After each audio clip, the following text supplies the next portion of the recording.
Meski sudah ubah formasi, Liverpool harus kembali kalah dan kini di tangan Arsenal. Lalu bagaimana cara Arteta matikan perubahan taktik Klopp? Dan apakah benar handball Gabriel harusnya penalti? Bila kamu ingin tahu jawabannya, tonton terus video ini. Arteta tetap memainkan formasi 4-2-1 di laga ini. Perubahan kecil hanya dilakukan di fullback kiri yang kini diisi oleh Tomiyasu. Sementara Klopp meninggalkan 4-3-3 dan beralih ke 4-2-3-1. Ia sepenuhnya mempertahankan komposisi pemain yang sama seperti saat lawan Rangers. Nunes dimainkan dari awal dan Jota ada di belakangnya. Saat bertahan, Arteta memainkan Arsenal dengan high pressing. Mereka akan berusaha merebut bola sedari awal lawan menguasainya. Untuk keluar dari tekanan tersebut, Klopp cukup berani dengan beberapa kali melakukan build-up umpan pendek. Build-up ini dilakukan dengan memainkan lebih dalam Tsimikas dan memposisikan Thiago lebih ke kiri. Thiago dan Tsimikas pun menjadi ruh build-up umpan pendek Liverpool. Bedanya saat bola sudah di tengah, Tsimikas akan maju ke depan sejajar dengan penyerang. Sementara Thiago tetap bermain lebih dalam di sisi kiri.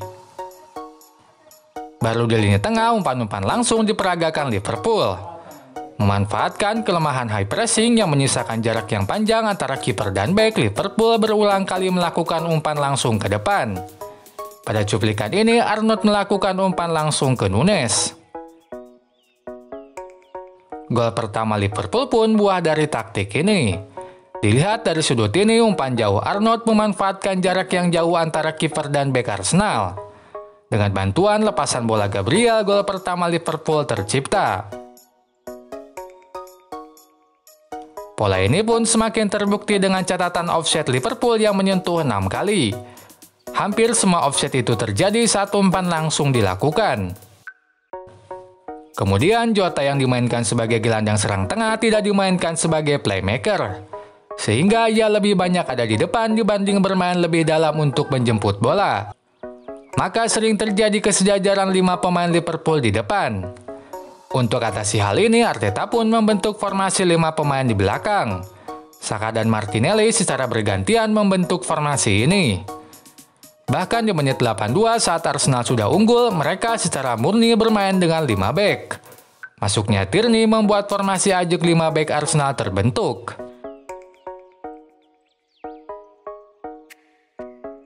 Saat bertahan, Klopp memainkan Liverpool tidak terlalu agresif.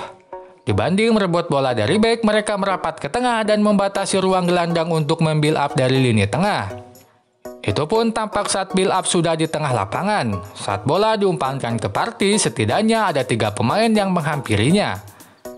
Berbeda dengan laga-laga sebelumnya, Arteta tidak memainkan inverted fullback di laga ini. Biasanya Zinchenko akan merapat ke tengah saat build up dilakukan. Tapi di laga ini, Partey selalu sendirian di tengah. Tomiyasu yang dimainkan di fullback kiri tetap melebar dan tidak merapat ke tengah sebagai inverted fullback. Konsekuensinya, build-up serangan pun dominan dari sayap. Maka gambaran heatmap Arsenal pun tampak seperti ini. Ini membuktikan build-up serangan yang dominan dari sisi membuat warna hijau kosong di tengah. Sementara di depan, Arteta tetap memainkan pola yang biasa ia gunakan. Ia akan memainkan Granit Xhaka lebih maju sehingga membentuk 5 pemain sejajar di depan. Dengan begitu, secara jumlah Arsenal unggul jumlah pemain di sisi lapangan, sehingga memiliki ruang lebar di sisi lapangan untuk dieksploitasi.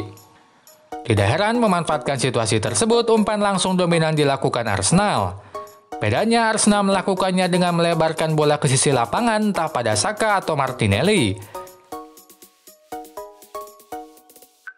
Bahkan penalti Arsenal pun tercipta dalam pola permainan melebar.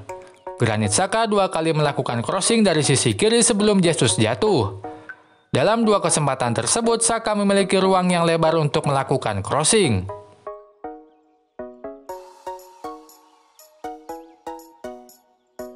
Sorotan pada kemampuan bertahan Arnold di minggu-minggu ini kembali terjadi di laga ini. 2 gol Arsenal berasal dari sisi kanan yang dijaga Arnold. Pada gol pertama, Arnold tak mampu memotong bola Odegaard sehingga Martinelli berhasil mencetak gol. Sementara pada gol kedua, Arnold mengambil keputusan yang tidak tepat dengan ikut mempressing Martinelli. Padahal di kotak penalti ada 3 pemain Arsenal. Otomatis umpan Martinelli pun bisa disambar Saka dengan leluasa. Pun memperpanjang klaim jeleknya cara bertahan Arnold. Karena saat imbang lawan Brighton pun ia dianggap berkontribusi dalam terciptanya 2 gol lawan. Oh iya, sebelum dilanjut, jangan lupa untuk subscribe dan nyalakan loncengnya. Di menit 15, tangan Gabriel menyentuh bola sepakan Jota. Tetapi wasit mengabaikan hal tersebut dan tidak memberikan penalti. Lalu apakah sebenarnya itu handball? Dalam aturan yang baru, handball diputuskan dengan mempertimbangkan pergerakan tangan dan jarak bola saat ditendang. Pada kasus ini, tangan Gabriel memang bergerak aktif dan menyentuh bola. Tetapi jarak yang dekat antara sepakan Jota dan tangan membuat peristiwa tersebut tidak dianggap handball dan penalti tidak diberikan.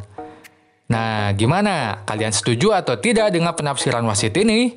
Silakan tulis di kolom komentar. Oke sobat semua, dapat disimpulkan permainan melebar dan umpan langsung Arsenal tak mampu dibendung oleh pertahanan Liverpool yang memang sedang tidak baik-baik saja. Alhasil Arsenal bisa hasilkan 3 gol dan meraih kemenangan. Itu saja untuk kali ini, sampai jumpa lagi.